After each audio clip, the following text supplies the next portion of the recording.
family. Welcome back to another one of our discussions on board. We are so excited to have you listening in today as we talk about autism. So, as always, we're going to start off with a get to know you question.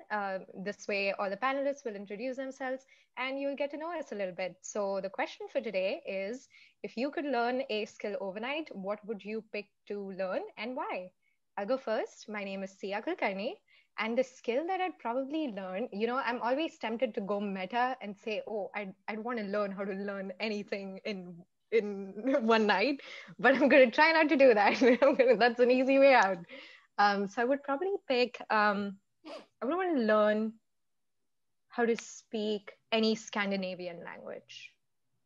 That's what I'd pick because that's a tough one to learn. Yeah. Akshay, why don't you go next?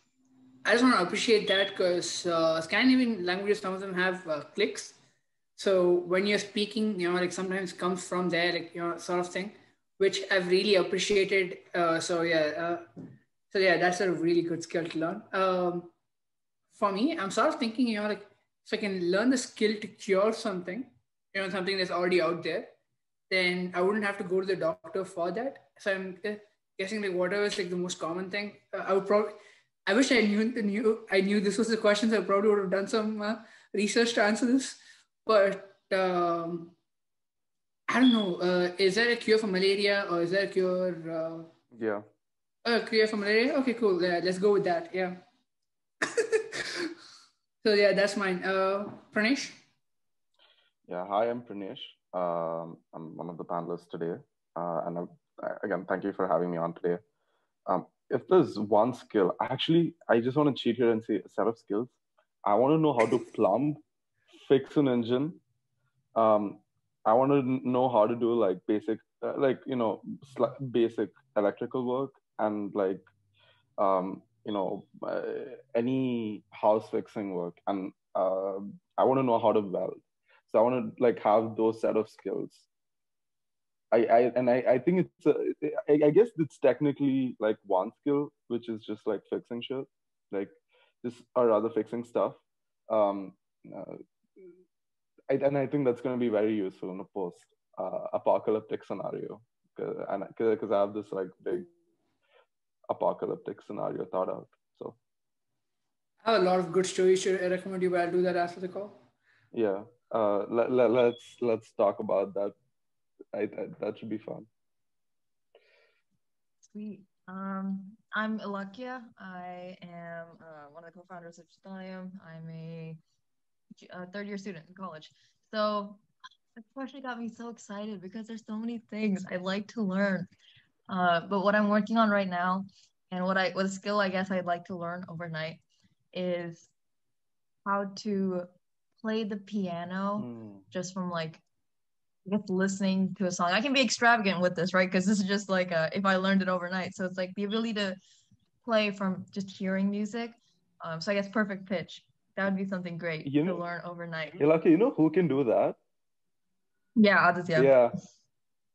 Yeah. I'm not. He can do that to the T. Like no joke. It's pretty cool.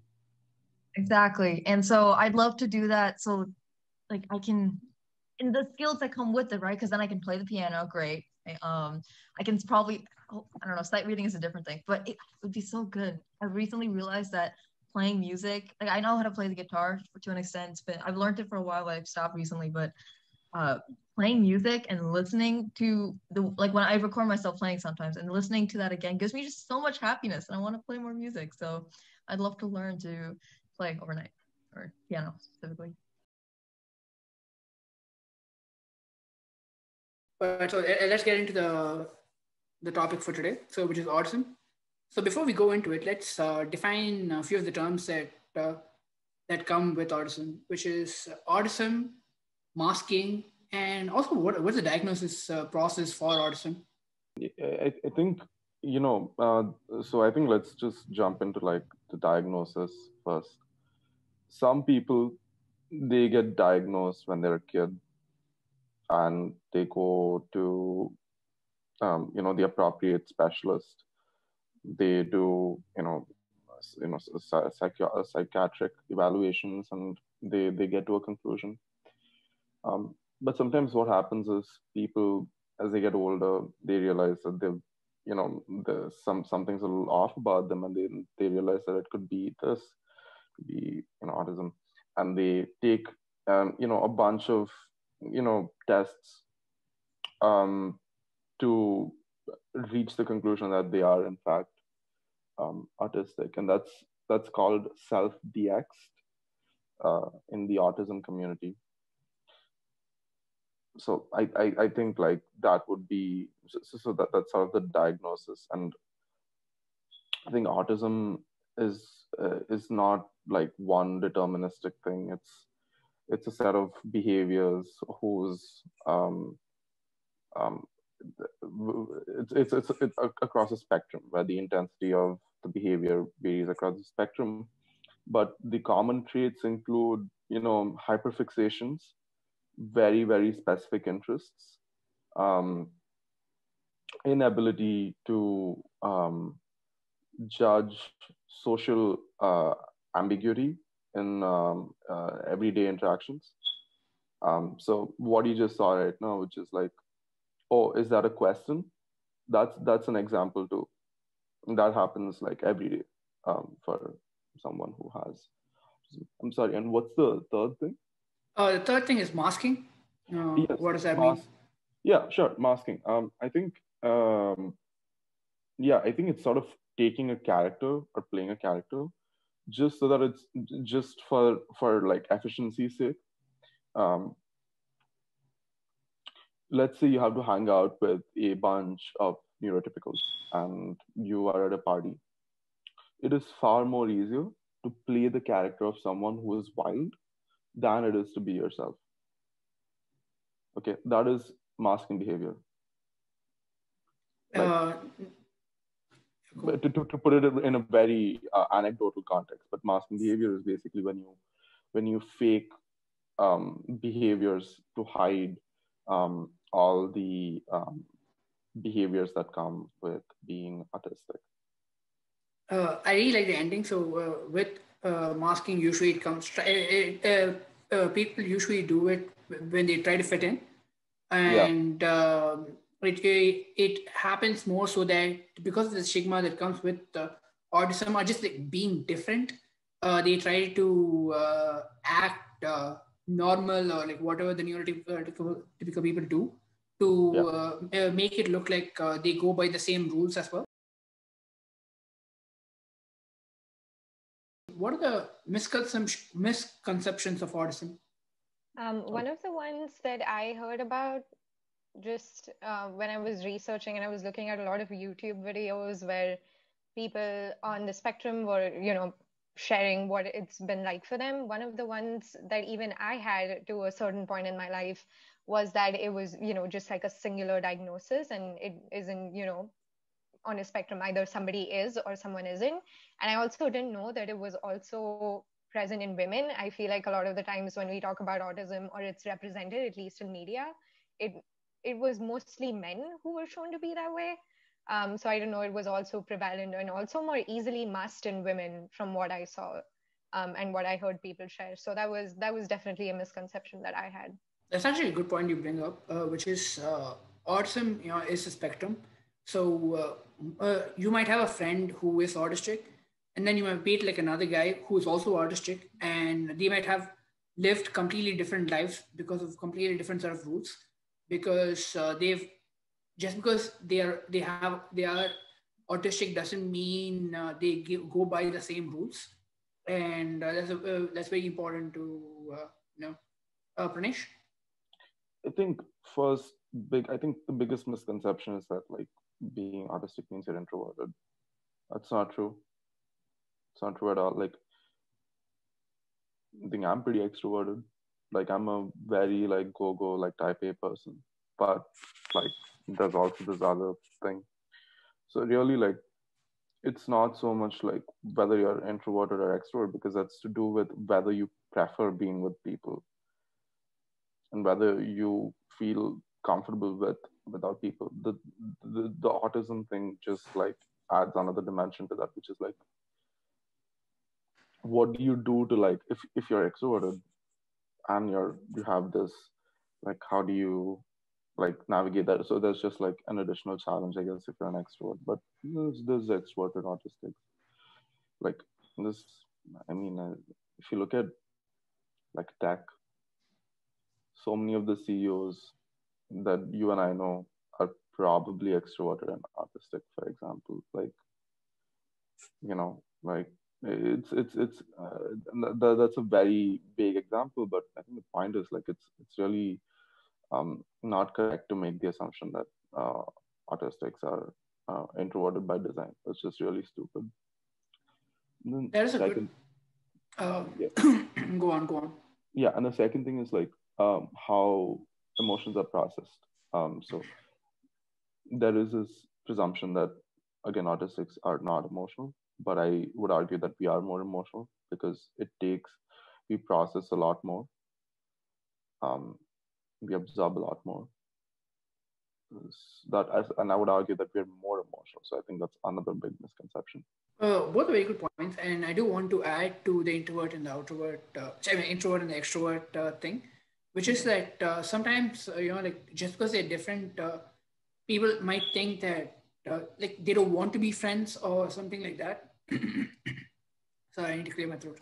But that doesn't, they're like humans just as everyone, and they want to hang out with people, they want to interact with people, and just because they see the world with a different set of eyes, doesn't mean that we should look at them as outliers or anything like that. We should try to connect with them, try to see them as just another person, and talk to them like how you would with any other friend. Ilakkiya? Yeah, I was gonna bring up something similar to what you just did, Akshay, because one big misconception that I had in the past is that people who are diagnosed with autism or other disorders like Down syndrome, things like that, would have to go through separate education or like have special education or just learn differently in separate environments, I guess, which is really not the case. And it is possible for everyone to intermingle. Like, we're all human, just learn different ways to talk with people, right? So based on the kinds of differences in social interactions that people with autism and without autism might have, just learn how to interact differently, or like don't be separating. I guess that was a misconception that I've had in the past. And also that, okay, I forgot my train of thought, so I'll leave it with that. Okay, yeah, it's good to see those things. It's good to know that when, okay, go on. Yeah, I remembered that you can't really help a person with autism, which is really not true.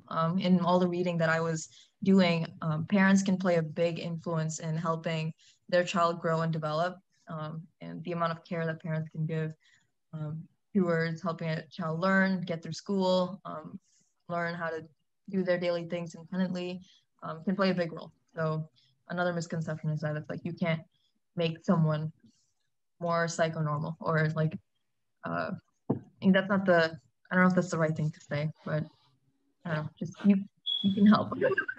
So I haven't heard psychonormal. That's interesting. I think that's a good point there. I think especially among parents, when you have a kid like this, the instinct is to protect the kid, but I don't think that's wise. What you instinct want is a very controlled exposure to adversity, and that is not discussed as much as it should be. But I suspect that will be a very effective strategy in preparing this person for the real world. I agree with that. And plus, if the parents encourage masking, which we have defined earlier, yes, then it would tell the children that autism is a bad thing, and it's something that you should hide, and you can only reveal it to your close ones, and that sends the wrong message. Yeah. And it makes it look like autism is a bad thing. Autism is just something different. It's not something. It doesn't make it a bad thing. And like if you say it's a bad thing, that comes from a place of ignorance or a place of a stigmatic view, like a view with stigma. So So I think it's important to be cautious with how the narrative is framed here, because in the attempt to make this a positive thing, there are people who go completely left field, and they're like, oh, you know, if you're autistic, you must be smart, which is also like very idiotic and not very useful. I think it just should be like in the middle, neutral, balanced. It should be like, here's what it is, you know. Let's just make sure the other person's heard. It's very simple. It's very commonsensical. true. Just let them define themselves and see Yeah, how it goes. yeah. Just make them Let feel heard. Yep. How is autism different for men and women? Because one of the things that Sia said earlier was that she hadn't seen a lot of women with autism, but then of course there are women with autism, there are men with autism. So how is autism different for them? I can so I got this information from the Down Syndrome Research Foundation. And the reason I got it from the Down Syndrome Research Foundation website is because the prevalence of having autism is 10 to 25 times higher if you're also diagnosed with Down syndrome. So they were writing about the intersection of those two mental disorders. Diagnosing autism is like a behavioral analysis, basically, like an observation of behaviors and traits that anyone is exhibiting. So there are different social expectations for the way men and women behave and how we're taught to behave, the things we represent, like the things that are shown, different behaviors. So if autism is a difference in behavioral changes and social interactions, then it would look different, definitely, for men and women. And what you would consider to be a behavior due to autism versus a behavior due to gender differences would be harder to distinguish. And so I guess we would need more research then in women with autism to realize or recognize what the symptoms are, because the behavioral changes that come with autism can be diagnosed as early as like 2 to 4 years, but you need to know what you're looking for. So I would say the way it manifests is probably different for men and women. I agree with that. With autism, because men and women have different set of roles, they grow up with different expectations. Of course, like behavior, because it's behavioral, as Ilakkiya said. It shows up in different ways, and also the fact that autism is a spectrum. If you expect it to be seen in only certain amount of ways, then it would just make it harder to diagnose. So yeah, Pranesh. I think there is a. It's interesting. I think I'll frame it in the following way. There is greater pressure on women and females by you know, the figures that they're surrounded by to act in a certain way, as opposed to um, males generally. So take that and layer on top the encouraging masking behavior thing, and now you have a real problem with more women being undetected autistics. I think that's sort of the state of, you know, female autistics being undetected and masking more, I guess. Mm. Yeah, I don't have a very grandiose POV on this. It's pretty straightforward. Like, there's more pressure on ASACs about um, how they should act.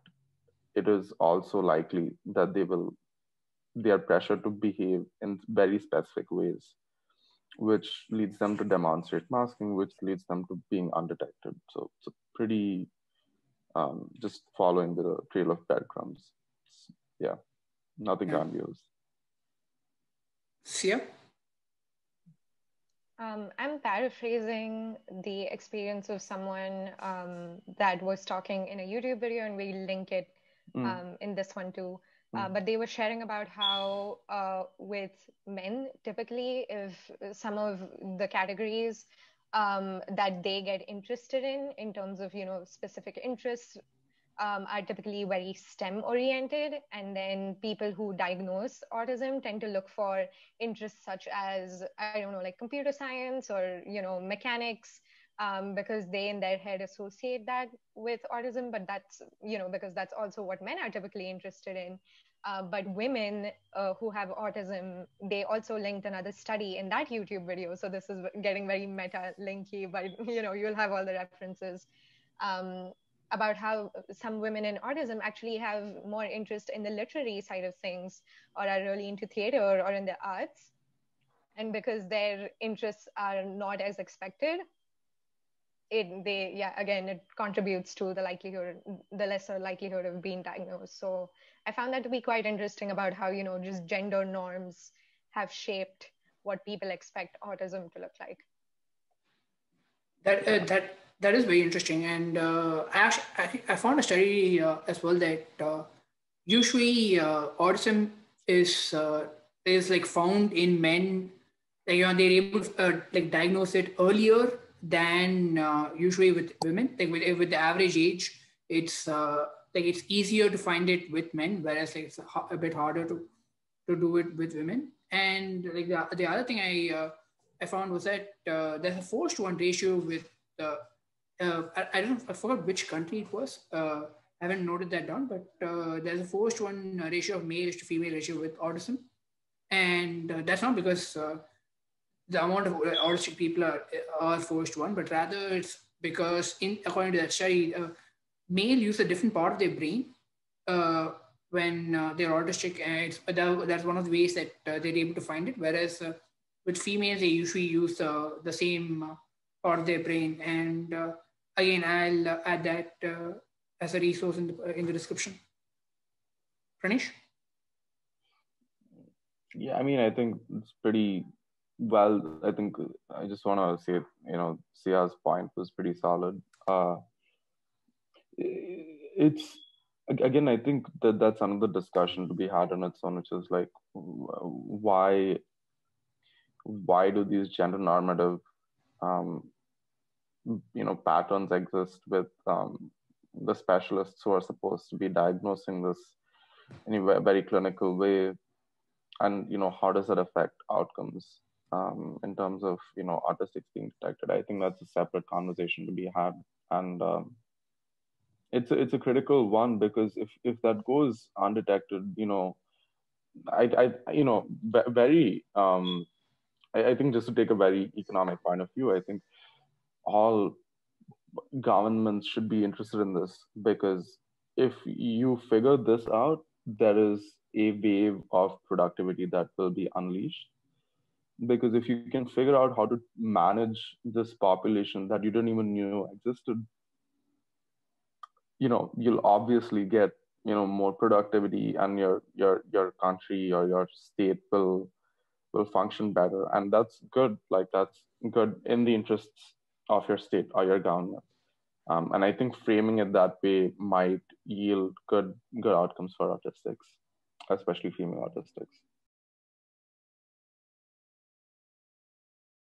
One important question is the autism representation in the media. So how is that being portrayed? What do you guys think? I mean, I just want to say, like, I think there's still, like, especially Hollywood.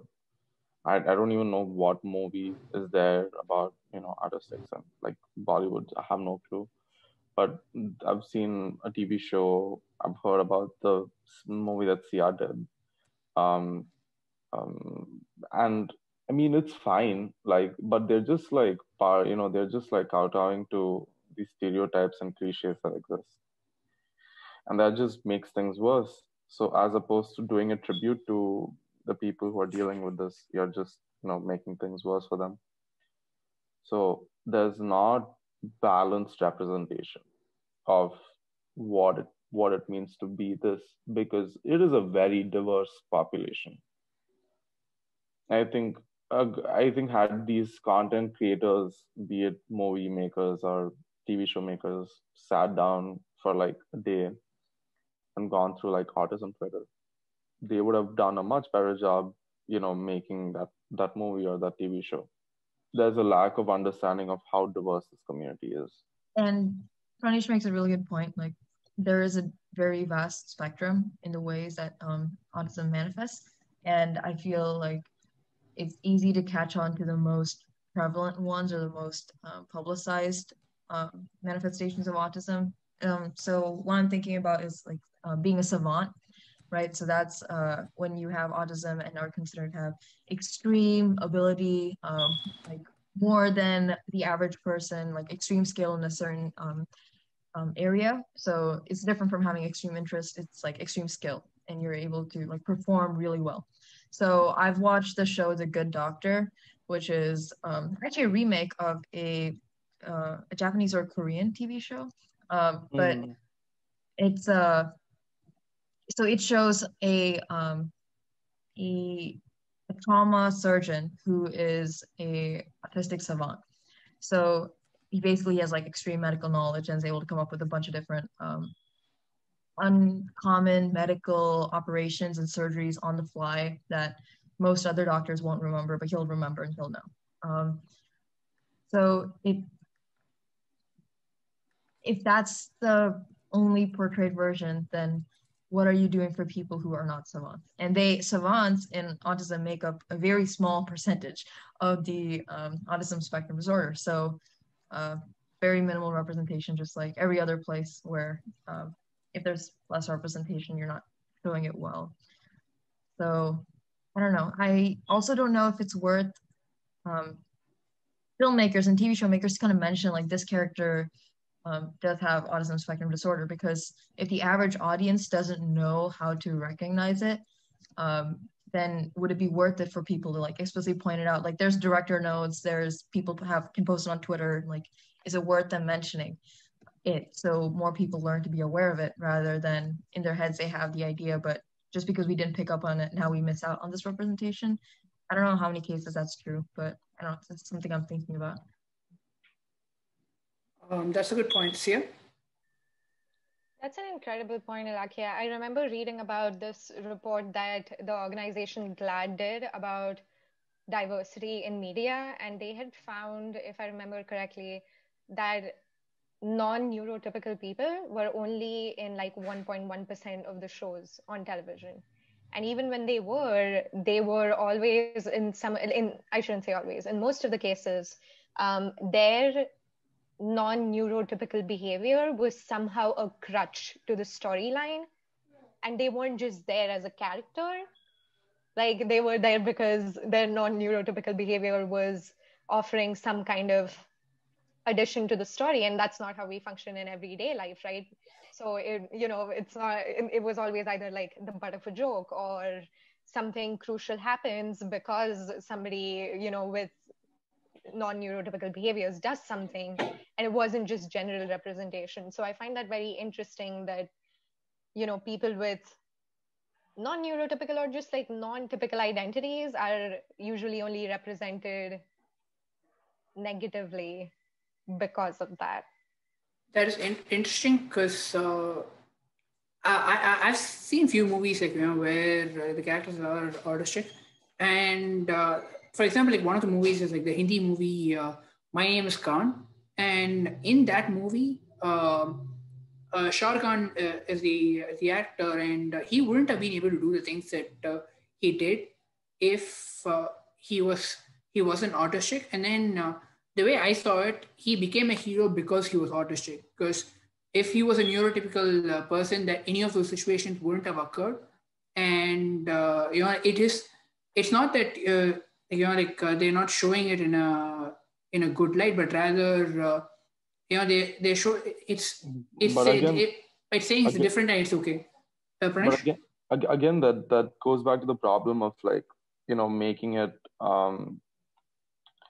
as Sia pointed out, it's like taking this like neuro divergent behavior and trying to make it accretive to the plot line. I mean, that's not how it works.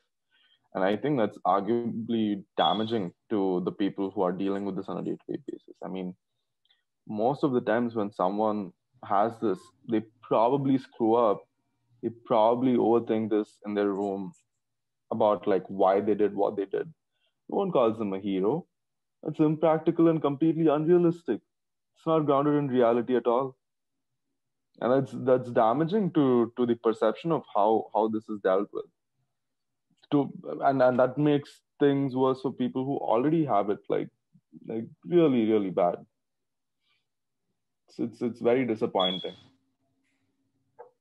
I see where you're coming from, and it makes sense that as one of your earlier points, like with the misconceptions, where they are shown to be extremely smart, and if someone who's like not extremely smart, then how can you be autistic and not be that smart? Yeah. So I do Yeah. understand that, but I was trying to point out in the sense that usually with disabilities, it's always sort of shown in a way where they need help, because you see the problems that these guys are having, go and help them in that sort of light, and they're not seen by having them as heroes and not just like side characters. That's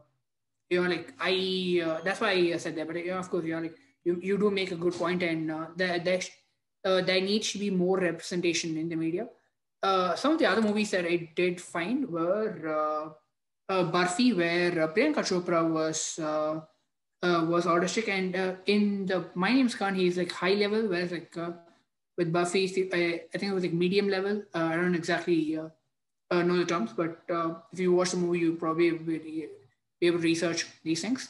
And then there's a Malayalam movie called Hey Jude, which I haven't watched it, but I did hear was a good movie.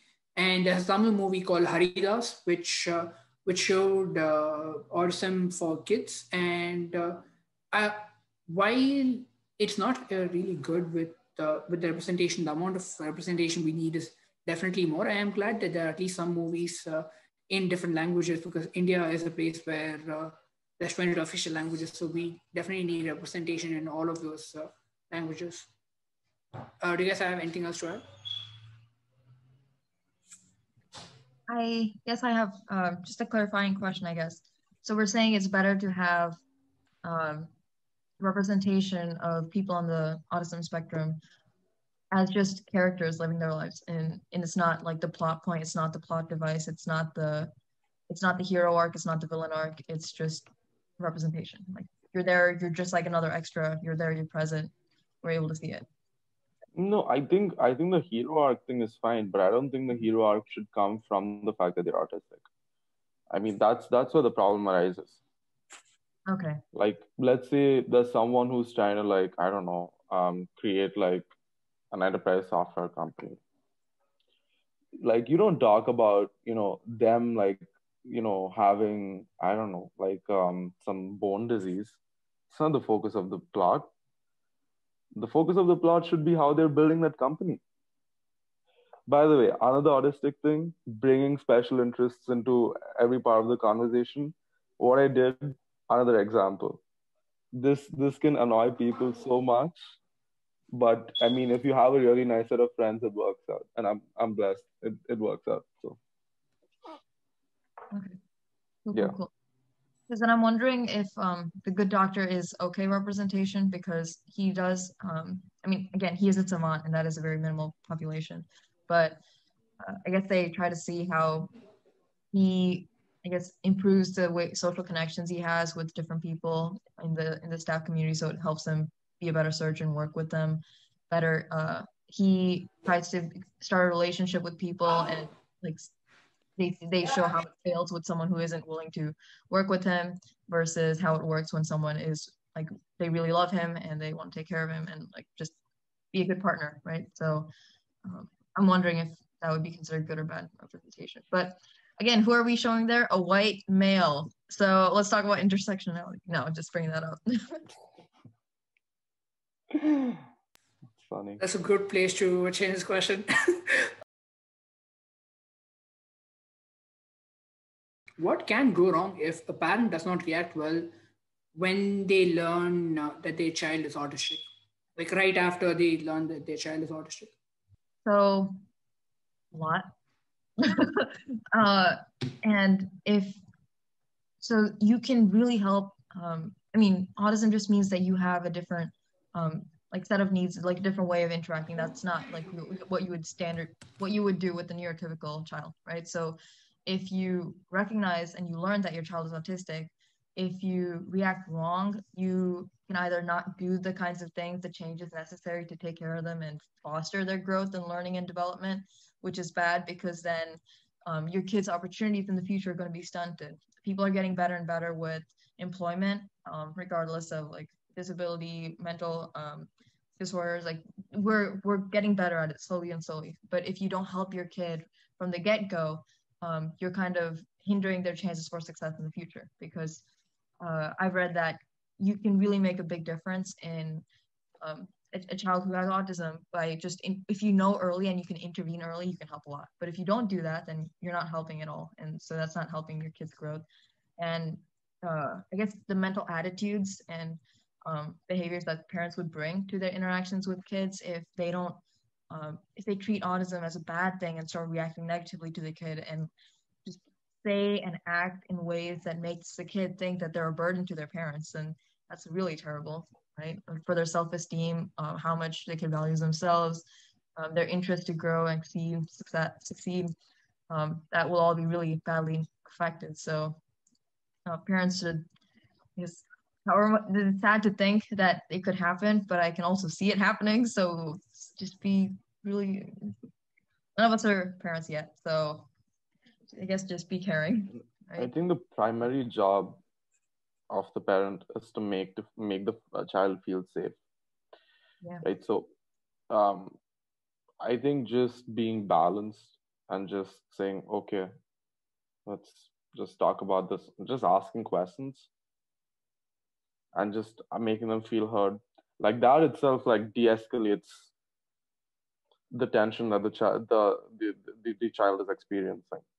So once you've done that, then you can have a bigger conversation about how they want to address things. Problem is, I think this is, again, it's kind of a socio-economic problem, because most autistics aren't living in first world countries. Most autistics don't grow up in, right, as most of the world is living in in a relatively not so prosperous state. Problem with that is, if you're in a not so prosperous state, you're not worried about like how your child feels. You're worried about like making enough money that day, or making enough money that month, to meet your needs, and that just compounds a bunch of issues. Right, like if that's your primary focus, how will you even like sit down and have the dialogue that you need to? It doesn't make any sense. So how that will be tackled is a big question mark. But if you're in a position where you have the time and money to like sort of think and enable others, make sure your family is heard, whatnot, you have the time and resources for that, you should be able to do this. It's a difficult thing to do, but this is like the most transformational thing. So you do bring up a good point. Sia? I had witnessed this go down in a friend group of mine. I should say acquaintance group. Maybe 2 years ago, when I was present during a conversation when someone revealed their diagnosis, and they had just been diagnosed, I want to say a month ago. Like they had gone through all the processes and they, had the paperwork they needed. So they were sharing it in the context of, hey, I'm going to go to the Disability Resource Center. This is what's happening. And the person that I was sitting next to decides to just start saying, well, you don't seem autistic to me. That doesn't make sense. Are you sure? And they have known each other for quite some time. And obviously, that conversation made the person with the diagnosis very uncomfortable. They were, they felt invalidated, I'm guessing. They didn't express a lot of what they felt, but I'm imagining they felt a lot. So just extrapolating that with a friend and now taking it to the person who is supposed to take care of you for your entire life and who affects you so much. I have also read about on Reddit forums experiences of people where their parents just weren't ready to accept the diagnosis, or they joined organizations that were very vehemently for curing autism on all positions. And so I'm imagining that's going to be so difficult. So just as friends or people in the lives of other people, it might be important to take a minute to think about the questions that we're asking, and the tone that we're asking them in. And then a lot of I feel like people in my life, in my family, who aren't that plugged into the internet, and are slowly still coming into it, might not know how to react to these things. So if you're present for these conversations with people who might be older or not that much in touch with the internet and don't know where to find those resources, then it might be our place to just say, hey, maybe let's not do that. These are some resources that I've found, or it is something that's very valid and it's very real. So just channeling that into the appropriate places. I think, like, yeah, that's a very interesting point that Sia brought up. I think, again, even over there, even if you don't know, very basic thing, assume you don't know and listen. It's and I think that rule applies for everything. Like, why not do it for this? It's pretty commonsensical. Yeah, that is Back to very your stuff. true. And usually with parents, like the way they see the world, kids tend to think that the way the parents see the world is the right way to see the world.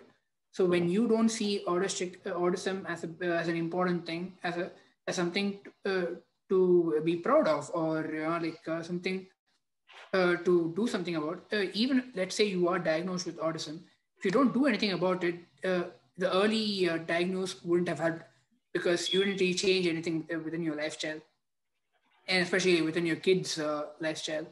And that's why with early diagnosis, it's also important that the right steps are taken after that. Let's say you are diagnosed with autism, right? And then your friends and your family and your close ones don't really believe it because you are just really good at masking it, then what can you do? I think just plow through, find a community of people who are experiencing what you're experiencing, which is very easy. Like, because if there's, there's like what's the population now? 7.7 billion people. So statistically, there's got to be more of you.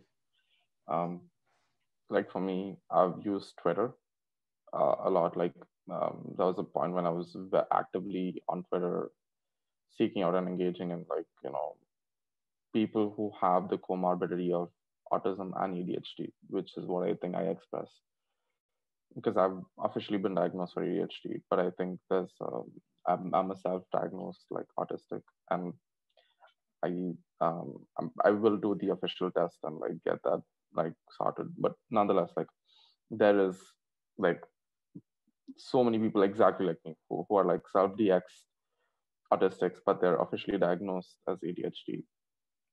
As a community, they share their daily struggles. It'd be like, if you're like autistic and you have ADHD, you remember a lot, but like you forget like indexes. Like like you'll remember that this happened. You forget like which date, and there's a lot of like humor around that kind of thing about how that's funny. So that just makes it really nice, and you feel like you have a community. So my advice for anyone like in that sort of situation is just find a community, have very little expectations of other people around you understanding it, because it is likely that they won't. That's just like the state of the world we live in. I think the best thing you can do is find an online community and just try to find meaning in that, and try to like learn and engage with that. And it honestly isn't.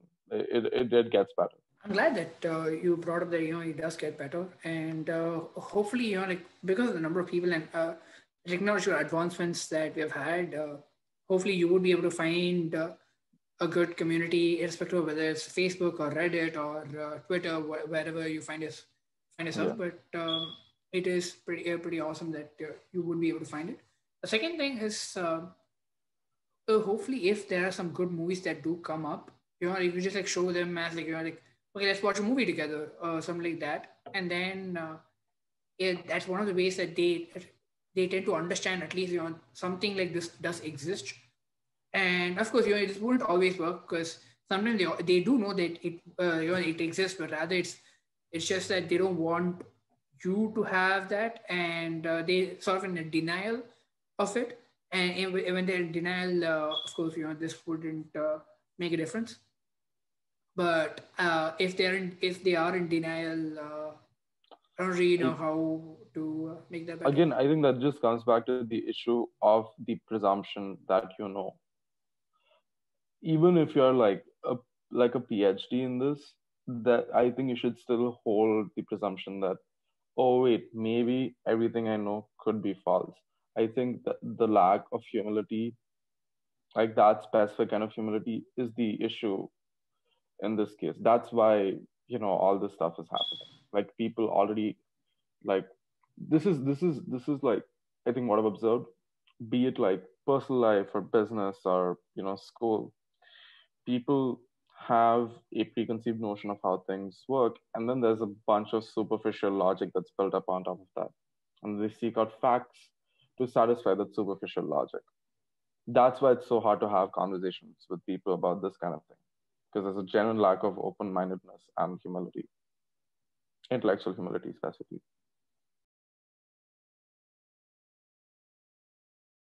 We talked about how like with parents, how we could go wrong, but like just with caregivers in general, like what are some hardships that they face while assisting an autistic child?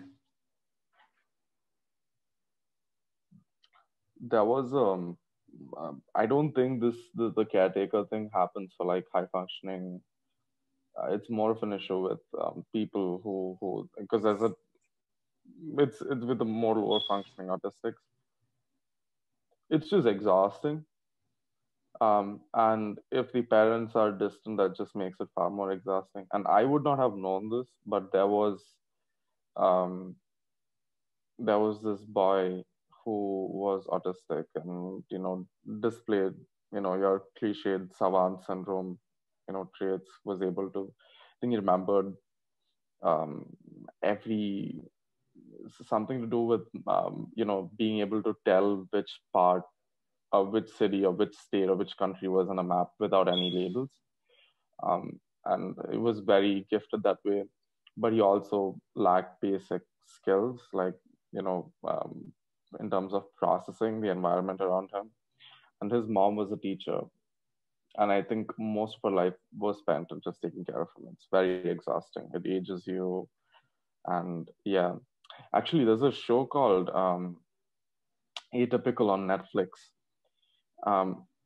I think they kind of screwed up the the depiction of the main character who's autistic, but I think what was interesting was they very accurately portrayed what it's like to be a parent of such a child, and that was a very balanced perspective on what it means to be a caregiver or a parent with such with someone who expresses this. So does religion help people with autism, or like does it actually hinder them? How does it work? Religion. Religion, yes. Interesting. I have to think about that. Ilakkiya?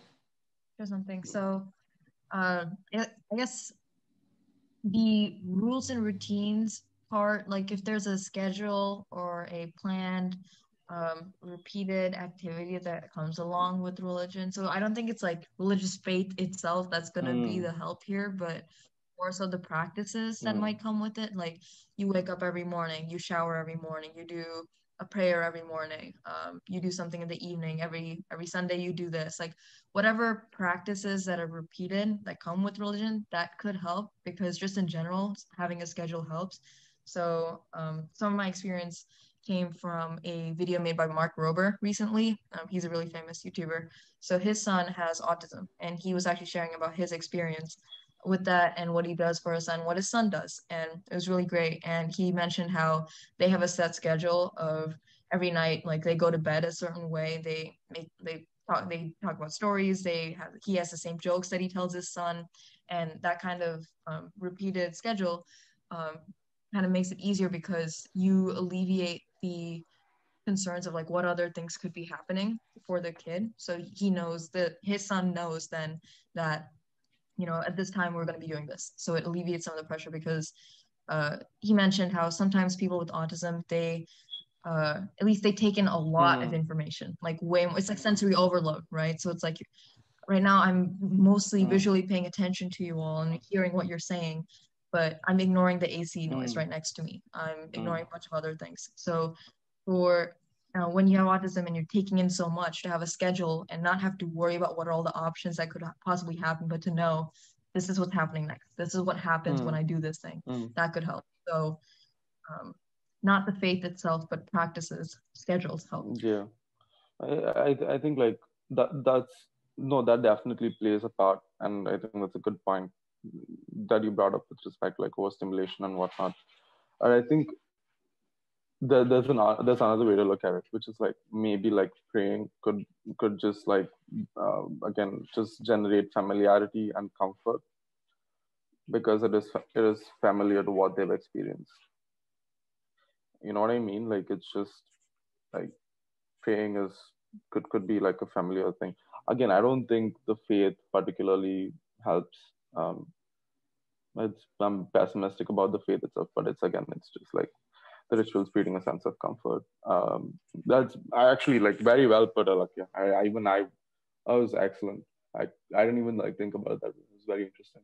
So when I was researching this question, I found a study that came out of Boston University wherein high functioning adults with autism, they're more likely in that given sample size, they were more likely to reject organized religion and replace it with a belief system of their own creation, which I found that to be super interesting. But I believe that's concurrent with the trend in most of the Western world where we see a lot of younger people above the age of 20 giving up religion, organized religion, and identifying with things that they recognize. So I think the intersectionality is super important here, where you know you could be a religious person with autism, and I'm not sure if autism in itself would lend, by virtue of it being something that contributes non-neurotypical behaviors, to push a person on either side or not. I do believe that that would still have a lot to do with um, just who you are as a person. You're not just one diagnosis. You're so many other things that could contribute to that. Your gender could, Exactly. where you're from, the kind of thing that you were raised in. But there was another study that showed that religiosity actually went up in caretakers, and it went, just feelings of faith went up in the people around people who were autistic. So I found that contrast to be noteworthy. Makes sense though, because you want to be able to cope with the situation you're dealing with better. It's a coping mechanism basically. Religion is a coping mechanism for your inability to process what you're dealing with, basically. That's a really interesting study, Sia. Thanks for sharing. Yeah. I can share. So something that Pranesh said, I think it's really, really important. I think you phrased it well. I don't know if I got it right, but it's like, don't assume you know anything, right? And how did you phrase it, Pranesh? I mean, it's I don't I even if you have like a PhD in something, you should have like the humility to know that everything you're working on, everything you know, could be false and you could be proven wrong. Okay. Yeah. So I think that was like a wonderful thing to take away, right? So what we know so far is incomplete. So making assumptions based on what we know might be incorrect. So try to avoid assumptions and like especially like the experience that Tia shared with the friend who was met with, "Are you sure? Is that really true?" That's just so not okay. So like don't assume what the other person's life and experience is. If they share something with you, be compassionate as always. No, I think that's a very real thing that Sia shared. Like that happened to me as well. It's like, yo, I think I might have this, and they're like, oh no, you don't. No, you're wild, Pranesh. How can you be autistic? It's just like dumb. Just because I'm. Do you even know why I'm wild? Anyways, I'll start ranting. But Sia, go ahead. Share your thoughts. Yeah, just that, what we do know right now also doesn't account for the diversity in personal experiences. Mm. So if someone in your life shares something, ask them if they welcome questions, ask them if anything needs to change in between your dynamic, how they can show more support, if at all.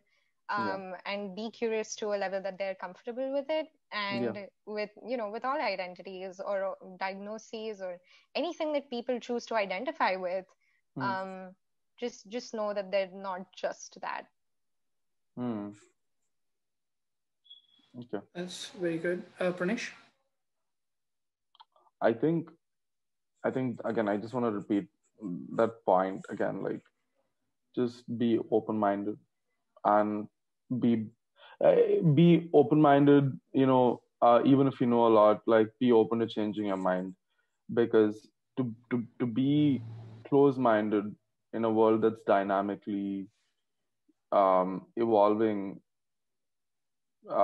and is inherently chaotic is stupid. That's like that's like not moving your car when there's like a tsunami coming in front of you. Your job should be to drive as quickly as possible away from the tsunami, as opposed to like sitting and like thinking and just being like, oh, like I decided to stay here to check out the beach. I'm just gonna stay here and get crushed by the tsunami. Seems pretty logical, right? You give a really good example, because I was going to say a similar thing with, and especially with autism, which is a spectrum, and it's a behavioral thing, and like with our world, like the behavior that you have, which is like what you consider as normal, was not the same thing that was considered normal in 1920 or something like that. Yes. So it's so with that, it means that it is bound to change, and it's going to be ever changing. So you always have to find out what it is, and of course, because of the spectrum, like how has the change affected the person who's involved with autism? Like ask them, and in more ways than one. Usually, they're usually the ones who are like more well versed in it, because like usually you know yourself well, and with that case, I want to say the same thing that all three of you have said. Have the humility, listen to them, and let them tell their story. And if they want comfort, give them the comfort. If they want solutions, work with them. And I'm sure, hopefully you will be able to find it out. Also, just like be patient with them as people. Like embrace their weird. Like be nice to them. Generally, just be nice to people. Generally, just be accommodating as much as possible. But specifically to them, if you see that there's like a person who seems a little like weird, a little off, just be patient instead of like going with the instinct of like making a joke or something. It's very tempting. Like I myself have done it, but it's not the mature thing to do. It's not the right thing to do. Make sure they're heard. Make sure that you can accommodate them as much as possible. It's hard, but it's the right thing to do.